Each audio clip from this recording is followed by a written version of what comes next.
Assalamualaikum warahmatullahi wabarakatuh. Salam sejahtera bagi kita semua.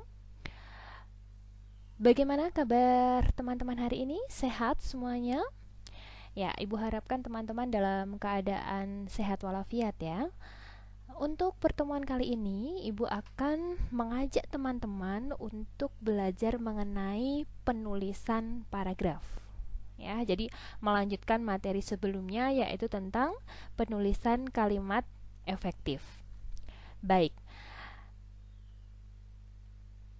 Adapun tujuan pembelajaran kita hari ini adalah mahasiswa atau teman-teman di kelas ini dapat menulis paragraf yang baik dengan menunjukkan 3 unsur pembangunnya. Ya. Di sini ada beberapa materi kuliah yang nantinya akan teman-teman pelajari. 1. Pengertian paragraf. 2. Ciri-ciri paragraf. 3. Panjang pendek paragraf. 4. Unsur-unsur pembangun paragraf. 5. Cara penulisan paragraf. 6. Syarat paragraf yang baik dan akan dilengkapi dengan beberapa latihan. Nah, selanjutnya kita akan berbicara tentang pengertian paragraf ya. Dari contoh ini kita akan menyimpulkan apa sih paragraf itu. Nah, coba kita lihat di sini. Paragraf 1 ya. Jadi di sini Kota Yogyakarta dikenal juga sebagai kota pelajar. Tanah di sekitarnya sangat subur. Banyak pendatang baru yang datang untuk mencari pekerjaan. Pada malam hari, banyak orang berjalan-jalan di sepanjang Jalan Malioboro untuk menghirup udara malam. Jika kita cermati di sini ya, untuk paragraf 1, antara kalimat yang satu dengan berikutnya ini tidak ada keterkaitan, tidak ada hubungannya. Ya, nggak nyambung itu. Jadi di kalimat pertama dijelaskan bahwa kota Yogyakarta itu dikenal sebagai kota pelajar. Di kalimat kedua berbicara tentang tanah subur gitu. Di kalimat ketiga ada pendatang untuk mencari pekerjaan. Nah, dari beberapa kalimat ini ya, ini tidak ada benang merahnya, nggak ada hubungannya gitu.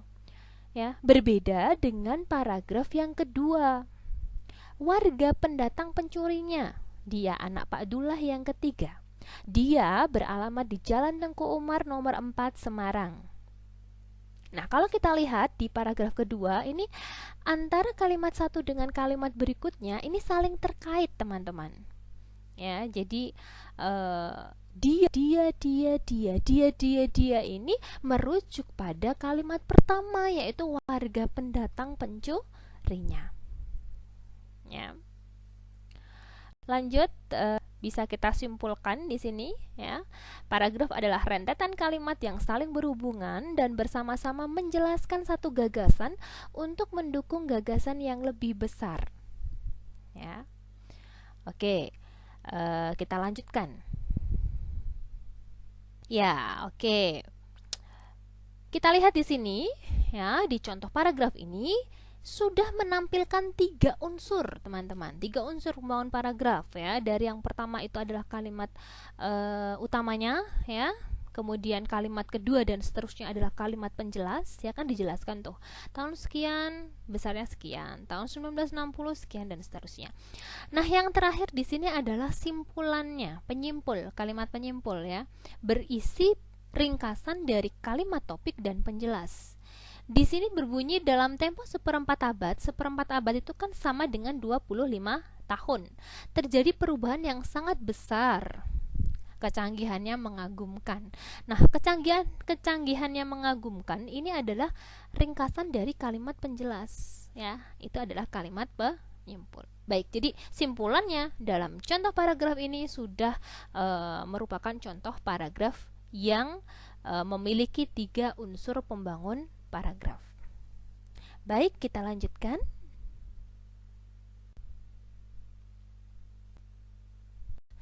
Di sini ada beberapa cara ataupun teknik di dalam penulisan paragraf ya. Ada cara Eropa, Amerika dan campuran.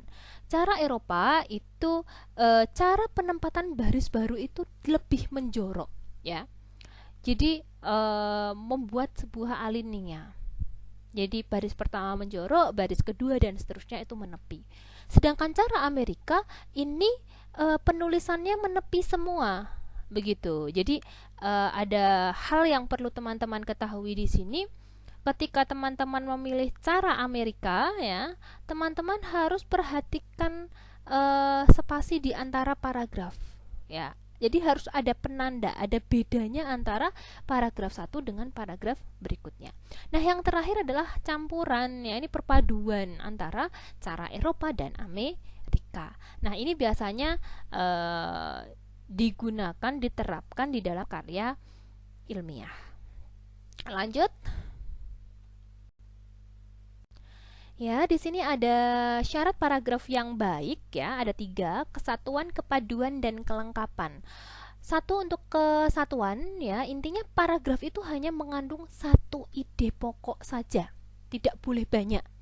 Kalau yang tadi Ibu contohkan tentang kota Yogyakarta tadi, ya, ini tidak memiliki kesatuan, ya, nggak ada ide pokok. Jadi kalau satu paragraf kok ide pokoknya itu lebih dari 1, ya, banyak, itu berarti bisa dikatakan paragraf itu tidak memiliki kesatuan. Lanjut, syarat yang kedua adalah kepaduan, ya.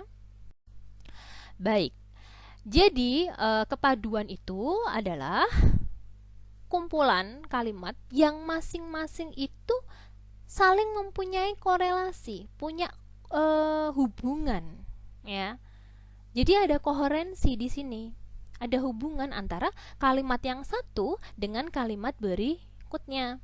Contoh, kemarin saya pergi ke kampus. Di sana saya bertemu dengan Pak Yusro. Dia berkata bahwa besok pagi akan pergi ke Semarang. Nah, di sini, ya, kata dia itu kan merujuk, mengacu pada kata Pak Yusro. Begitu. Itu adalah kepaduan. Jadi ada kaitan, gitu. Lanjut ke syarat yang ketiga. Ya, kelengkapan. Kelengkapan adalah suatu paragraf bisa dikatakan lengkap jika memiliki kalimat penjelas dan kalimat topik. Itu minimal ada 2, ya. Ya, jadi lebih lengkap lagi kalau teman-teman bisa menampilkan kalimat penyimpul, gitu. Itu adalah kelengkapan. Baik. Ya, itulah beberapa syarat, ya. Syarat paragraf yang baik yang bisa kita terapkan, bisa kita praktikkan nanti di bagian latihan, ya. Lanjut. Inilah contoh, ya, contoh paragraf. Perusahaan itu bangkrut. Ini adalah kalimat utamanya. Hal ini disebabkan oleh tingkat penjualan yang terus menurun. Sementara itu, kinerja karyawan juga tidak kunjung mengalami peningkatan. Ini adalah kalimat penjelas. Dan yang terakhir, dengan demikian dapat dikatakan bahwa perusahaan itu bangkrut disebabkan oleh penurunan tingkat penjualan dan kinerja karyawan. Ini adalah kalimat penyimpulnya, ya. Jadi silakan nanti Anda buat 1 paragraf saja, ya, dengan 5 kalimat menunjukkan 3 unsur pembangunnya. Nah, nanti Anda bisa berikan warna yang berbeda-beda untuk menunjukkan ini kalimat apa, ini kalimat apa, ini kalimat apa. Begitu, ya. Baik, seperti itu untuk aktivitas belajar teman-teman. Jika ada pertanyaan, Anda bisa buka diskusi di kolom komentar @link, ya, di jadwal perkuliahan teman-teman. Begitu, ya. Ibu tunggu untuk diskusinya.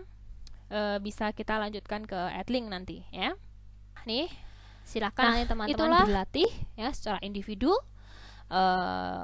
Ada beberapa latihan yang perlu Anda kerjakan, ya. Menyusun, ya, untuk bagian A ini menyusun kalimat agar menjadi paragraf yang sinambung dan utuh.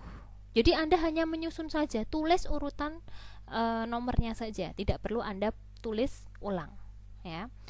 Ini ada latihan 1, 2, 4, dan 5 materi terkait dengan penulisan paragraf dan aktivitas belajar yang perlu teman-teman kerjakan hari ini, ya. Sekian perkuliahan kita hari ini. Terima kasih. Semoga teman-teman selalu dalam keadaan sehat walafiat, selalu tetap terapkan protokol kesehatan, jaga iman dan imun kita. Sekian dan terima kasih. Wassalamualaikum warahmatullahi wabarakatuh.